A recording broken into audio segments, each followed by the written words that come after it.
Assalamualaikum warahmatullahi wabarakatuh. Salam sejahtera untuk kita semua. Salam, Om Swastiastu, Namo Buddhaya, dan salam kebajikan. Pertama-tama izinkan saya untuk memperkenalkan diri. India Praja Yoga Putra Novantolomi, NPP 301126, nomor absen 28, kelas E5. Video ini saya buat untuk memenuhi tugas ujian akhir semester mata kuliah teknik evaluasi kinerja aparatur.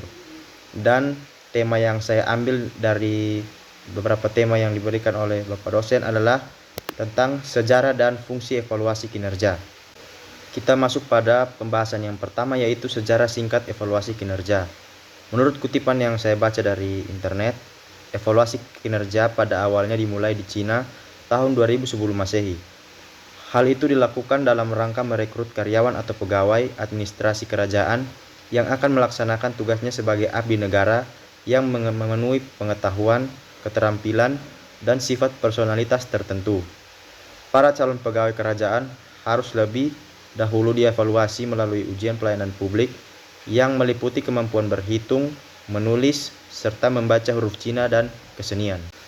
Pada tahun 1887, di Amerika Serikat telah dilakukan evaluasi kinerja secara formal oleh Federal Civil Services Commission dalam bentuk Merit Rating System untuk menilai mutu pegawai lembaga pemerintah federal. Pada tahun 1914, Frederick Winslow Taylor, pencetus Scientific Management, memperkenalkan evaluasi kinerja yang waktu itu belum begitu berkembang karena hanya beberapa perusahaan besar dan organisasi tentara yang melaksanakan. Dan evaluasi kinerja pada waktu itu hanya fokus pada sifat pribadi dan personalitas karyawan dan kurang memperhatikan prestasi kerja karyawan dalam mencapai tujuan atau perilaku kerja karyawan. Pada abad ke-19, di Inggris sudah dibentuk Royal Commission yang bertugas mengevaluasi layanan publik. Akan tetapi, hanya merupakan aktivitas administrasi, belum merupakan cabang ilmu yang pengetahuannya mandiri. Pada tahun 1957, Douglas MacGregor, pencetus teori X dan teori Y, menerapkan teori Peter Drucker mengenai manajemen by objective atau MBO dalam evaluasi kinerja yang kemudian merubah konsepsi evaluasi kinerja. Perusahaan General Electric merupakan perusahaan pertama yang menerapkan konsep evaluasi kinerja MacGregor. Perusahaan ini kemudian mengadakan studi ilmiah mengenai evaluasi kinerja yang menghasilkan beberapa rumusan. Yang pertama adalah kritik terhadap kinerja karyawan ternyata mempunyai pengaruh negatif terhadap pencapaian tujuan prestasi kerja. Yang kedua, pujian mempunyai pengaruh kecil terhadap kinerja karyawan. Yang ketiga, kinerja karyawan meningkat jika ditentukan tujuan karyawan yang spesifik. Yang keempat, upaya mempertahankan diri sebagai hasil prosedur evaluasi kinerja yang mengkritik karyawan menurunkan kinerjanya. Yang kelima, pelatihan atau coaching harus merupakan kegiatan sehari-hari, bukan aktivitas tahunan. Yang keenam, yang memperbaiki kinerja adalah penetapan tujuan bersama, bukan mengkritik karyawan. Dan yang ketujuh, wawancara evaluasi kinerja yang dirancang terutama untuk memperbaiki kinerja harus tidak dalam waktu yang bersamaan dengan menilai gajinya atau promosi sebagai imbalannya.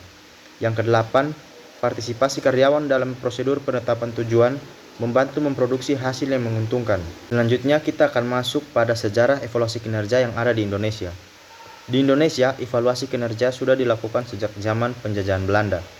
Pegawai negeri pada zaman penjajahan Belanda dievaluasi untuk menetapkan kesetiaan dan kedisiplinannya. Begitu juga pada perusahaan-perusahaan Belanda pada masa penjajahan, evaluasi kinerja dilakukan sebagai bagian dari supervisi kerja. Pada masa awal kemerdekaan 1945 sampai 1950, pemerintah belum melakukan evaluasi kinerja karena disibukkan oleh upaya mempertahankan kemerdekaan, dan yang baru itu adalah peraturan pemerintah nomor 10 tahun 1952 tentang daftar pernyataan kecakapan pegawai negeri. Kemudian pada masa pemerintahan Orde Baru, pemerintah mengeluarkan peraturan pemerintah Republik Indonesia nomor 10 tahun 1979 tentang penilaian pelaksanaan pekerjaan pegawai negeri sipil yang mengatur tentang sistem evaluasi kinerja pegawai yang disebut dengan istilah Daftar Penilaian Pekerjaan Pegawai atau DP3. Jadi berdasarkan sejarah, evaluasi kinerja sudah ada mulai dari sebelum Masehi, sudah sangat lama sekali. Dan sudah ada di berbagai negara, namun namanya saja yang berbeda dan juga sistem penerapannya.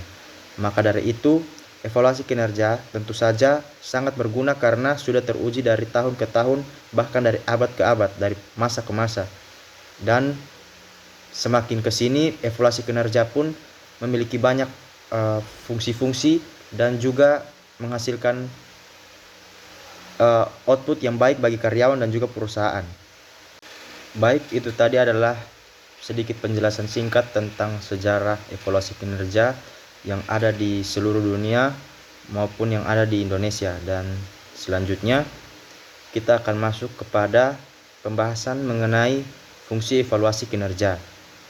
Fungsi evaluasi kinerja yang dikemukakan oleh Wirawan pada tahun 2009 adalah sebagai berikut.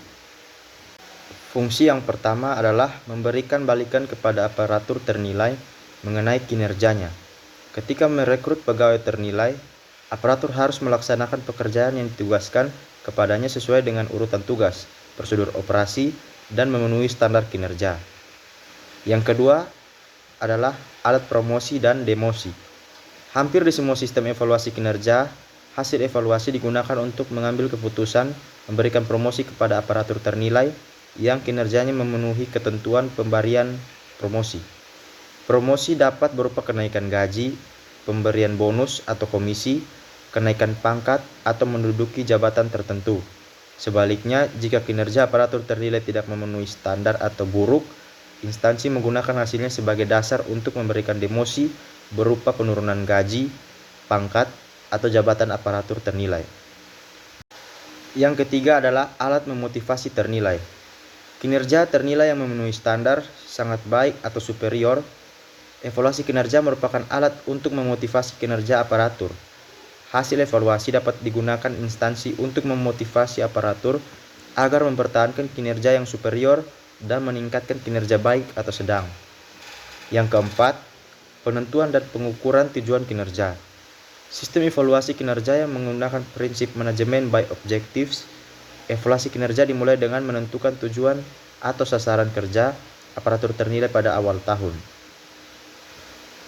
Yang kelima, konseling kinerja buruk. Evaluasi kinerja, tidak semua aparatur mampu memenuhi standar kinerjanya atau kinerjanya buruk. Hal itu mungkin karena ia menghadapi masalah pribadi atau ia tidak berupaya menyelesaikan pekerjaannya secara maksimal. Bagi aparatur seperti ini, penilai akan memberikan konseling mengenai penyebab rendahnya kinerja ternilai dan mengupayakan peningkatan kinerja di tahun mendatang. Konseling dapat dilakukan sebelum evaluasi kinerja jika atasan dapat mengetahui kelambanan aparatur. Dan fungsi yang terakhir, yang keenam, adalah pemberdayaan aparatur. Evaluasi kinerja merupakan alat untuk memberdayakan aparatur agar mampu menaiki tangga atau jenjang karir. Evaluasi kinerja merupakan faktor yang menentukan apakah kinerja aparatur dapat dipergunakan sebagai ukuran untuk meningkatkan karirnya. Berdasarkan fungsi-fungsi tadi, evaluasi kinerja merupakan alat yang digunakan untuk instansi pemerintahan atau organisasi tertentu untuk menilai kinerja para aparatur yang lamban. Evaluasi kinerja digunakan untuk memotivasi para aparatur atau untuk meningkatkan kinerjanya. Pemberian konseling membantu para aparatur untuk mencegah kinerja yang terlalu lamban, sehingga sebelum diadakan evaluasi kinerja, para pemimpin sudah lebih dulu menjalankan konseling untuk mengadakan perbaikan pada waktu mendatang. Evaluasi kinerja merupakan alat motivasi juga bagi para aparatur untuk menaikkan standar kinerja mereka. Selain sebagai alat untuk memotivasi, evaluasi kinerja juga untuk mengukur tujuan kerja serta memberdayakan para aparatur, yang mana di sini adalah pegawai negeri sipil atau karyawan. Jadi dari beberapa fungsi-fungsi yang telah saya sebutkan tadi, saya mengambil kesimpulan bahwa fungsi evaluasi kinerja memberikan keuntungan baik dari sisi karyawan atau aparatur maupun dari sisi organisasi. Yang mana dari sisi karyawan, fungsi evaluasi kinerja ini sendiri adalah memberi dampak yang baik, yaitu dapat meningkatkan produktivitas kinerja aparatur itu sendiri dan memberi kesempatan bagi mereka untuk meningkatkan jenjang karir mereka, yang mana mereka akan membuka kesempatan untuk memiliki peluang naik jabatan ataupun promosi. Dan bagi sisi perusahaan atau organisasi itu sendiri, apabila terjadi peningkatan kinerja dari karyawan, tentu saja itu merupakan nilai tambah bagi proses pencapaian tujuan organisasi tersebut. Jadi fungsi dari evaluasi kinerja ini memiliki dampak yang baik dan memberikan unsur positif bagi karyawan itu sendiri secara individu maupun dari segi perusahaan atau organisasi tersebut. Sekian pembahasan yang dapat saya sampaikan mengenai sejarah dan fungsi evaluasi kinerja. Semoga apa yang saya sampaikan dapat berguna bagi banyak orang dan bagi kita semua. Dan akhir kata, saya ucapkan terima kasih. Assalamualaikum warahmatullahi wabarakatuh. Shalom, Om Santi Santi Om, Namo Buddhaya, dan salam kebajikan.